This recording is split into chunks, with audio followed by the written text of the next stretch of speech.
Recording in how progress. the laws are not created in vacuum. It is created by people, and mostly people with some kind of privilege, right? Who have now privilege, who have now power to go and make these laws. But also not to forget the social and the cultural climate. Because in our context, in the Asia, in Nepal, when women or anyone from marginalized community, if they have to say something, they're always discouraged. They're not really encouraged to speak their mind. And if they do, there are repercussions, right?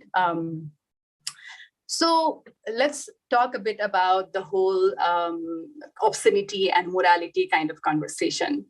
So in the context of our countries, like anything related to sex and sexuality is seen as obscene, like we all know, right? So just to take an example of Electronic Transaction Act and the Information Technology Bill, it says producing, selling, storing, purchasing, displaying, anything that is deemed obscene, quote unquote, is criminalized.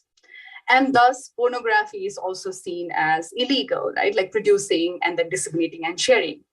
And when they say pornography, it could also mean a nude picture that I might be taking in my phone, or like, you know, an intimate conversation I might be sending to someone, or just for my own use. So here comes the idea of how women and children and other marginalized communities are seen, how their bodies are seen by the state and these policymakers. Always women and children and other groups are seen as vulnerable, and you know, they're not able to protect themselves, and thus the state has to intervene to protect them. And I like not to forget, it's also very much rooted in the idea of purity, right? So around caste purity as well. To give you an example, in Birganj, it's one of the area border to Nepal, border to India and Nepal. Last year, a local government, they actually banned use of mobile phone to young girls. And they said that all the girls are actually eloping, like, you know, they are marrying on their own wish. So now they would have to be controlled because this is not done. This is not okay. But what they were actually trying to do was, you know, in the name of protecting them, they were restricting access to technology and devices of these girls. And I guess people here who are in the audience know our pornography ban in Nepal since 2018. And that was also during the time when there was a big rape case that was taking, conversation was taking place. And people were asking for justice for the rape victim and the family. And the government basically said that to counter the violence to women, we have to ban pornography.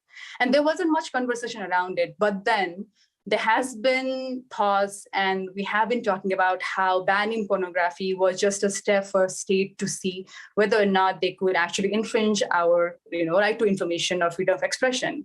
And they are able to do it, right? With just with an example of pornography ban, it's been proven that the state can now come and then, they can actually censor our internet. They can actually censor the content. And then if possible, they can also, sorry, I'm losing my thought at this point, but let me go to another conversation around sexual expression. So sexual expression has always been seen as not the legitimate freedom of expression, but always seen as the secondary part, right? Whereas at Body and Data, we have been talking about how sexual expression is part of freedom of expression. And it is the way people express themselves, a lot of people, mostly from marginalized community. And this very stratification and layering of what kind of expression are to be protected, media, press freedom versus sexual expression of someone on TikTok. Like this layering should not happen because everyone has their way of expressing themselves, regardless of platform, regardless of content. So it has to be like, it should not be stratified as such. That's what we have been talking about. And then I just wanted to bring in one more example of how sexual expression and freedom of expression online are censored, also because of the moral policing that takes place in our society. So last year, we have this festival called Tease. It's the festival where women fast for the longevity of their husband's life, or for a good future husband. So a singer, she basically went online and she posted a song around she doesn't want to fast for this festival because women basically have to fast all day. And she got a lot of threat from Hindu fundamentalist group. She got a lot of threat from people online. She got rape threat. So just a woman going online and singing a song around how she doesn't want to fast. And this is a festival that is predominantly celebrated by Hindu community from like certain caste group. And this woman is from one of the indigenous group, is now having to face the threat and risk online, right? To the extent that she's getting rape threat. So also how the morality fabric of the society, of how the society is seen as, this thing that has to be protected and then guarded. When even a small dot of something happens, like it shakes and it's like really scared, and then people start sending threat. So just to conclude this short sharing, like this, there's like law that has been made, but not to forget there are like people who are making them, and these people might be from a certain gender, certain caste, and with certain privilege. And how they look at people across the country, regardless of their gender, class, sexuality, might be from their own perspective. And this comes from the lens of obscenity, morality, and the threat of how we need to protect the country from our neighboring countries, or, there's like threat lurking around for our women and children, guides them to make these laws that are really protectionist and not really respecting the basic rights of people and their freedom of expression. I think that's from me at this point. Thank you, Sach. Thank you, Shubha. So I mean, that resonated so much with like our own context, and I think I'm sure it's the same for a lot of the participants as well. And I mean, Shubha covered a number of things, but I think a key question is around like, who makes the laws and like the kind of importance we put to laws and legal responses, like as these kinds of like unbiased responses to what is faced by marginalized groups of people. Like, how do we actually challenge that idea? And, like, where do we go then beyond that? Thank you. So next, I would like to ask Serene Lim, who is a partner director at Chris Network in Malaysia, to take the floor.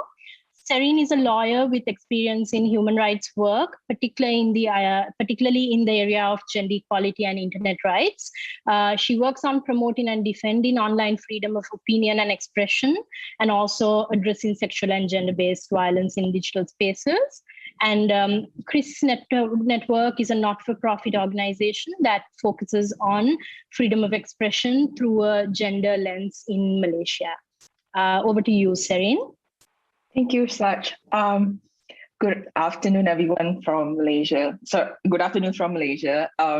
It's really great to be here and to see faces. And I really look forward to our discussions later.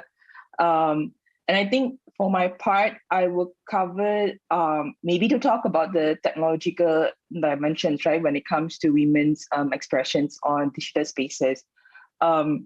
We all know that online gender-based violence is one of the main sort of like hurdles to women's public participations and expressions, not just in physical spaces, but also in digital spaces. And I think there's a need for us to also question the logic that is really propelling the algorithmic system on say social media spaces, right? And a lot of this system, these algorithms, they took our data, they break down our behaviors, our expressions, and even bodies into data points. And the manner in which they categorize our data points are really unclear. And there's no way for us to demand for accountability as well. And activist feminist has been demanding for transparencies around algorithms and the machines that is driving the whole spaces, but none has been answered. And I think this is where Shubha also spoke about the hierarchies of expressions, right? Like, for instance, right, how are women's breasts presented as data, right? Whether if it's breastfeeding, I would think it's educational, right? Or it's just normal, it's just my body. But in some cases, then it's categorized as porn. And when what Shubha said, when it's porn, then it needs to be censored. And I think then the algorithms also decide who gets visibilities, what gets priorities, what appears on the newsfeed first, and what get pushed behind because it's, it's not popular, it doesn't encourage interactions, therefore it's given less prominence.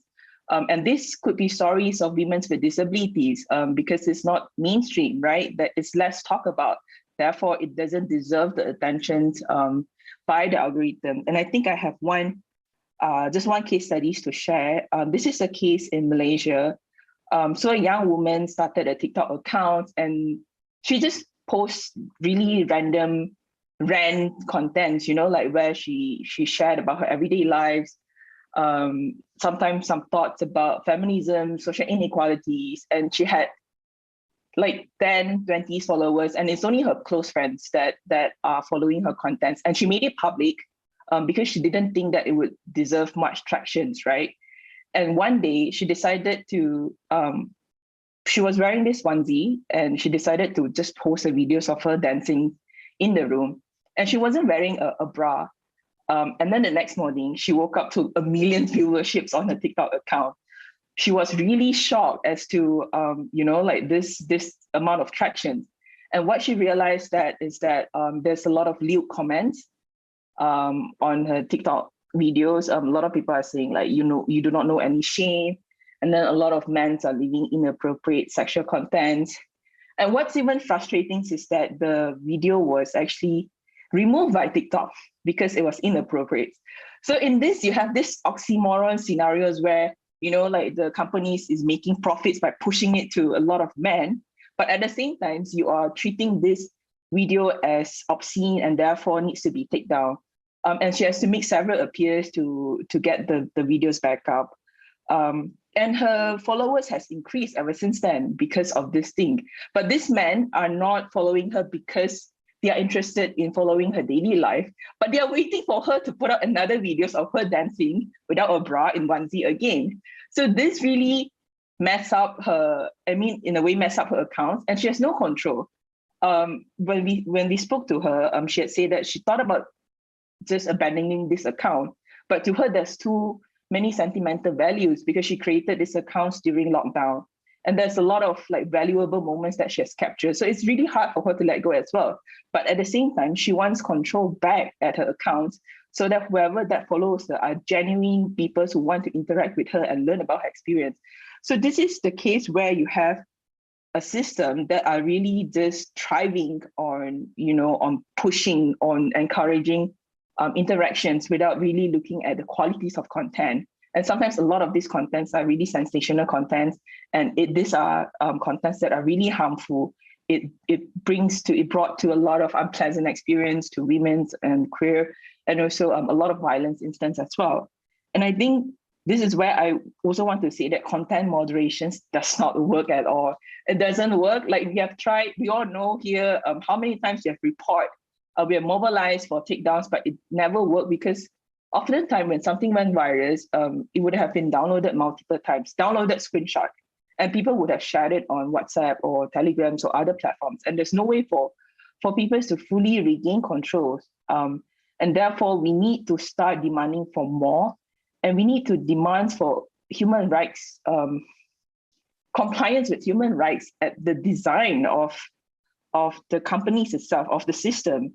And really centering human rights in the entire business models and not just, having piecemeal approach like content moderations or some panels. Yeah, thank you. Thank you so much, Serene. And I think you really clearly articulated the kind of fault line that, algorithms and content moderation are at, where we see a lot of emphasis on these as solutions, but at the same time, who do they end up censoring a lot of the time? And then, what kind of biases and values actually inform them, so thank you so much. And I'll quickly invite the next speaker, who is Dana Zhang, who is the Executive Director of Flame Taiwan. Dana is a feminist activist based in Taipei, Taiwan. She's passionate about questioning the knowledge production and implementation of tech with feminist perspectives. And in 2018, she founded Flame, a feminist organization that works on gender equal access to technology, with a particular interest in information technology, health technology, and agricultural technology. Over to you, Dana. Thank you. Good afternoon from Taiwan. So I will continue the conversation around gender-based violence online and the accountability of private companies. And I saw actually some people, some person has already shared some thoughts around this topic in the chat box. So actually, the topic has been, the gender-based violence online topic issue has been a hot topic among lawmakers in the region of East Asia in past 2 years after the nth room case. For those who may not be familiar with this case, nth room case is a criminal case involving blackmail, cyber-sex trafficking, and the spread of sexually exploitative videos via the Telegram app between 2018 and 2020 in South Korea.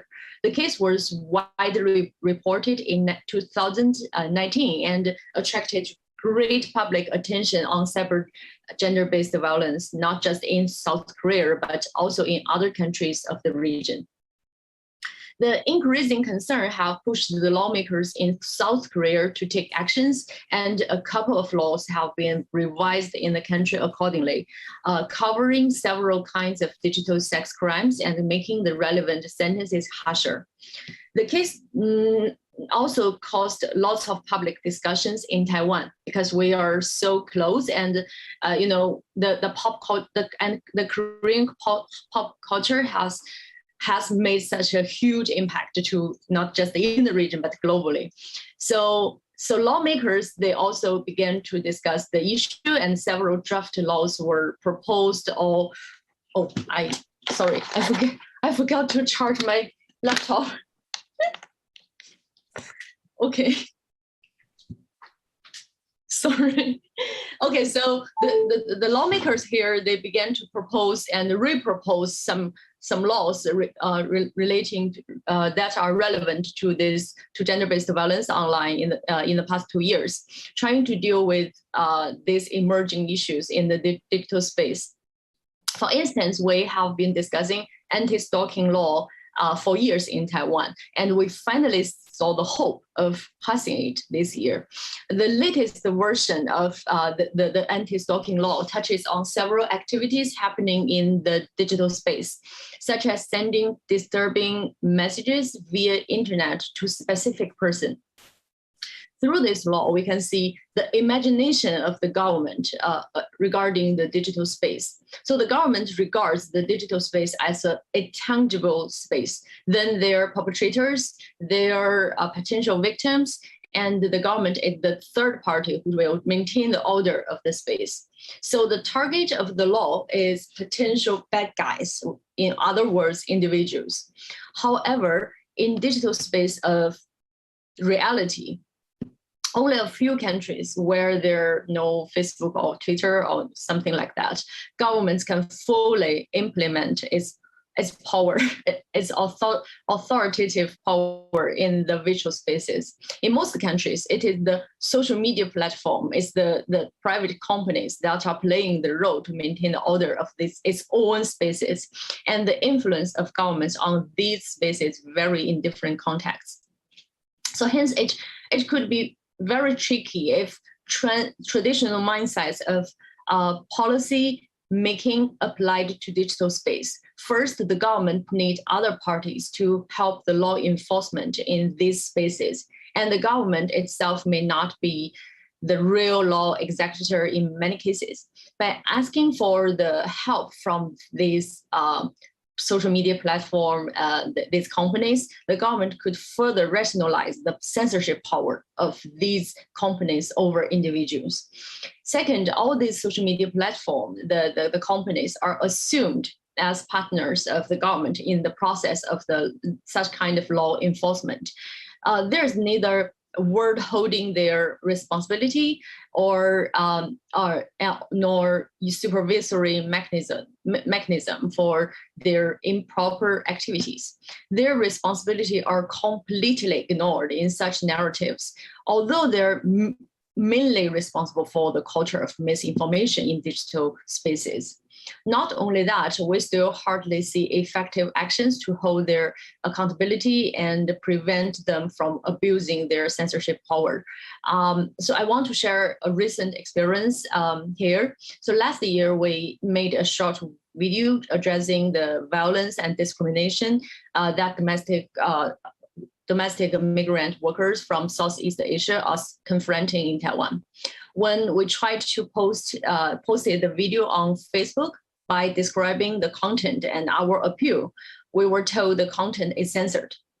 After many tries, we finally figured out that it is the word, the Chinese word, domestic migrant worker, that against the Facebook censorship policy. So to give some background here, like many other countries that rely on imported labor, there are a lot of discussions with strong opinions around the working situation and living status of foreign workers in Taiwan. While we're living in a reality that migrant workers are integral to the Taiwan society, the word migrant worker is regarded as controversial and censored by Facebook. So although Facebook always claims that it's just to follow local laws, and we learned that it's not true when it tried to ban Australian news earlier this year. However, even today, it's still impossible for us to know like how many controversial issues have been censored that are not against any law by Facebook. And it's not realistic for us to say like, okay, we can just leave Facebook because we try to do public campaign and we try to involve people. And it's impossible for us to just leave this space while many people in Taiwan, they are living in this space, they are using this space. So, okay, to summarize what I just shared, it's great to see the issue of gender-based violence online is getting increasing public attention, of course, and in-depth discussions with a purpose of lawmaking among diverse stakeholders will definitely to help to solve this problem. However, individuals should not be the only target of all these laws and policies, and the accountability of big tech companies, not just big tech, like this private companies should be scrutinized in a more serious way. This year, we began to see some governments, such as Australia and South Korea, are taking actions against some big tech for different reasons in different ways. And I hope this kind of trend may open up more spaces and opportunity for NGOs and other stakeholders to join this negotiation. Yeah, that's all. Thank you.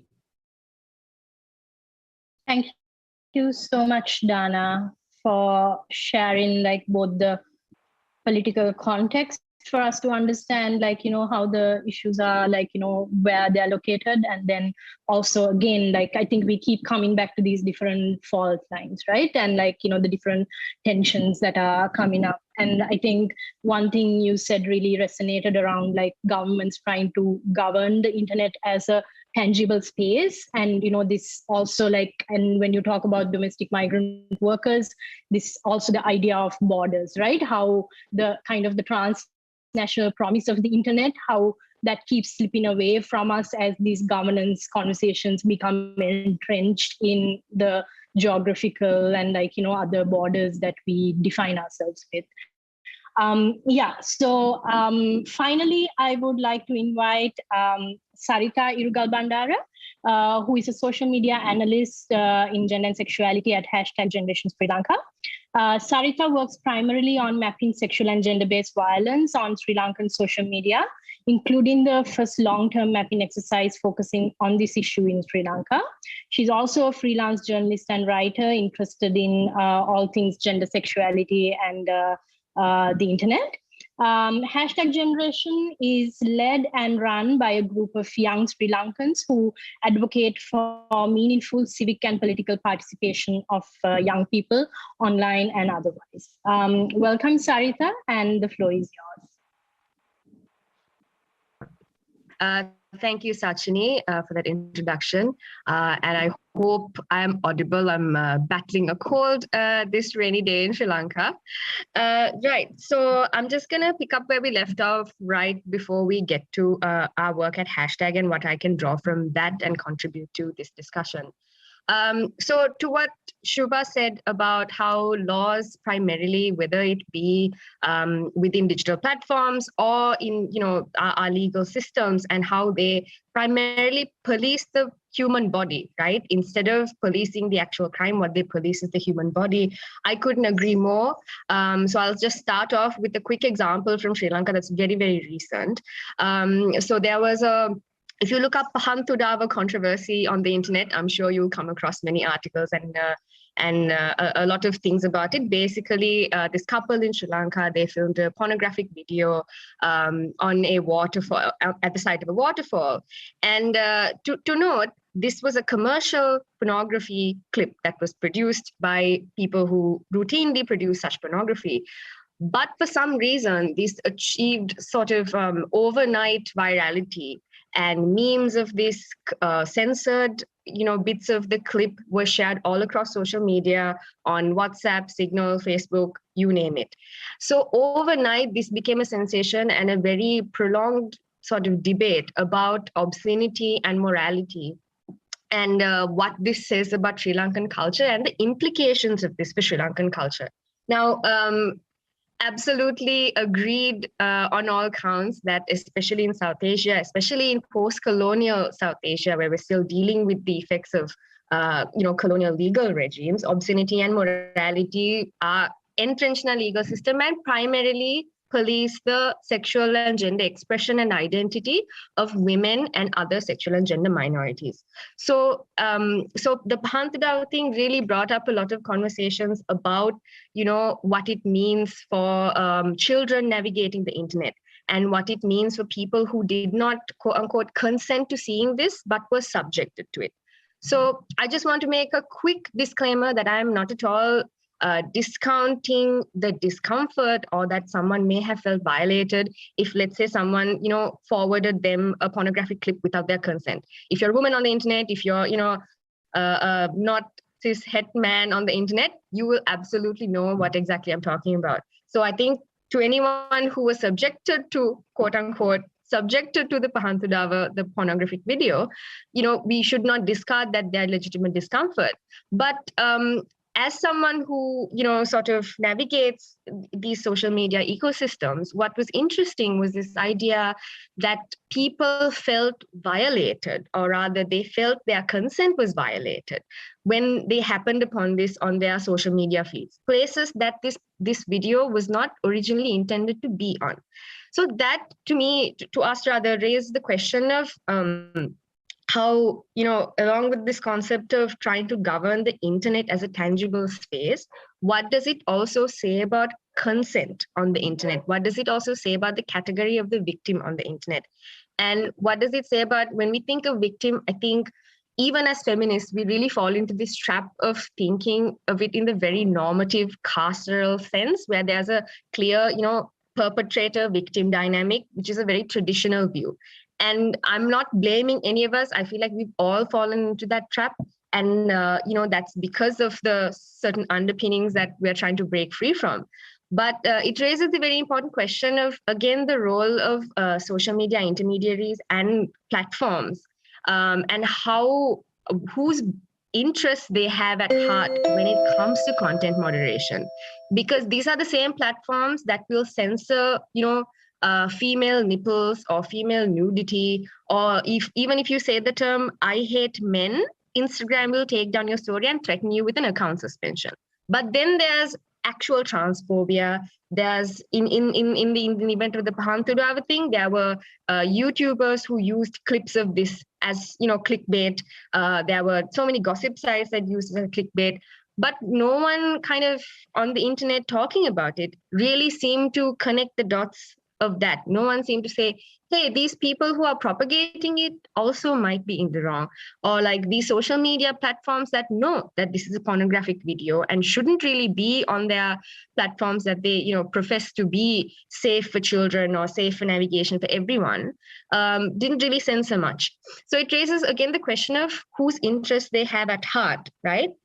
And to the question of this obscenity on the internet and content moderation, to me, I think content moderation is the online version of our laws, right? And vice versa. Laws governing, obscenity, morality, and sexual and gender-based violence is absolutely the offline version of content moderation, because they really don't do anything to stop the problem. Rather, it targets individuals.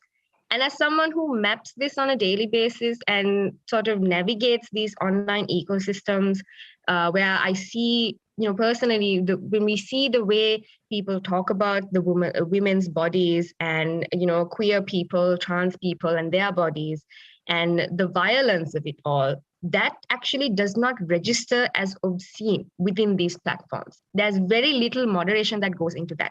So these are the same platforms that will censor, like I said, nudity and nipples, right?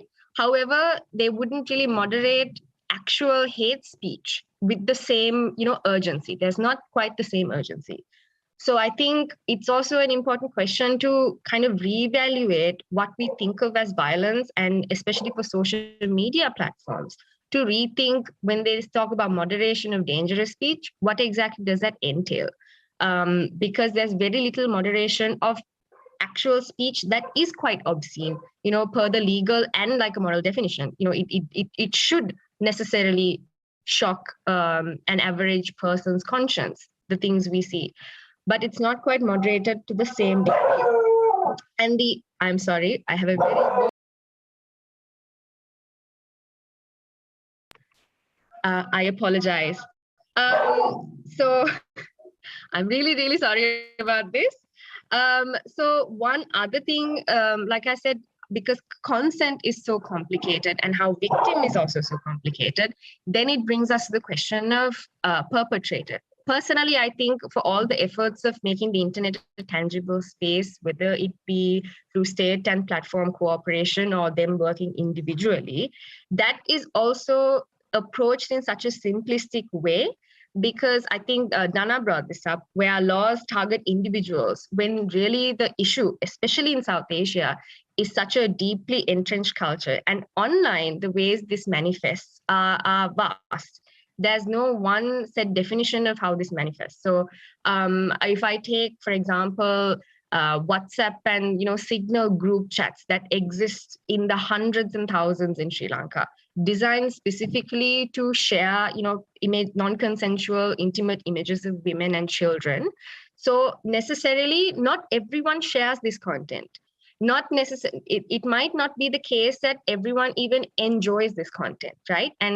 But there's still these groups with hundreds of people, and there's bystanders. So are they also perpetrators then? How does the law treat these bystanders, passive bystanders and passive quote unquote victims that I brought on from the previous example of the Pahantudava clip? Because the law doesn't necessarily address this, because it does not, as much as they try to conceive of the internet as a tangible, place, there's not this view of everyone on the internet also as an active participant. Whether or not they share this content, I think becomes immaterial if we talk about, trying to whether it be to moderate content, whether it be to protect, survivors, be what it may. I think there are so many questions that the laws don't necessarily answer. So as feminists, I think it's very important that we away from these simplistic reductive models of victim, perpetrator, bystander, and so on and so forth, and review what justice can actually mean on a space as complicated as the internet. Thank you. Thank you, Sarita. I think that was many things, but I think if I am to talk about 2 points, one was how you complicated the idea of consent, and then also some of these kind of binaries of perpetrator versus victim that we talk about, and like, you know, how to complicate that more, and then what does that mean then when we talk about responses. So I'm acutely aware that we are in our last like few minutes, thanks to this large clock that is like giving us time. But I see that there is quite a discussion happening on chat. So what I would encourage is that for you to keep adding your like responses to the speakers to the chat. And I think we do need to wrap up soon. So what I would ask is, I think there's a great fellowship program that the Internet Governance Forum does, and we have a fellow here with us, Maitri. If you want to add any input from your experiences, we would most welcome it. If like quickly, if you can do that. And then I would ask the speakers if they have any like parting comments. And while Maitri speaks, I would also just ask, would you all be interested in a part 2 to this discussion? Because what we do want to talk about is where do we go from this, and what are we doing to reclaim freedom of expression? So if there is an interest to a part 2, please let us know, and I'm going to like take the responsibility of like seeing that through. So Maitri, over to you, and then to the speakers if we have. Thank you, Sachini. I would quickly say a big yes to part 2. And there were so many points here from your point about what happens before the violence to, Sarita's point about how laws and legal systems primarily police the human body instead of the crime itself, which from a human rights lawyer's perspective is fascinating for me. And Shubha's question, the fundamental question on who makes the laws and the need to challenge laws as an unbiased response to the marginalizations we go through, and Serin's talk about the lack of algorithmic accountability and the biases they propagate. And I also really loved how Dana flagged the very imagination of the way government approaches digital spaces, and how each of the speakers rejected the traditional mindset of policy making in digital spaces. So there are many lessons and questions for me to take home, and I would definitely love a part 2 to this discussion. Speakers, anyone has any like burning parting thoughts? I just have one last point. So when we talk about freedom of expression and online violence, we see in media how these kind of violence are being reported using a threat tactics of how showing internet as this evil place, right? Like the scary place where children are at risk and women are at risk all the time. But I would just want to emphasize how that might be countering to freedom of expression of people, because we don't want to scare people away, right? And we also need to definitely address the violence that is taking place in the online space. But the violence in the online space is not in isolation to offline lives, how our other speakers have mentioned. So we need to talk about the patriarchal values where this violence are being taking place, rather than censorship, or rather than making this buzz around how scary it is for children or women to be online. Thank you. Thanks, Shubha. I mean, I think you have just summed up what like the point that we are also trying to make, which is, and I think that's why we started off asking everyone, what is your favorite thing about the internet? And like many people said, connecting, community, pleasure, sex, play, cats, like all of these like things that we enjoy about being on the internet. So I think this is the spirit that we want you to leave this session with, to understand that these responses are not like just one, like, like there are no one size fits solutions for like any of our countries, but there are ways for us to connect some of these dots and strategize together. So we will definitely see you at part 2. Please do follow research on social media, and we will try to share more updates about that. Thank you so much. Thank you very much. All right, bye.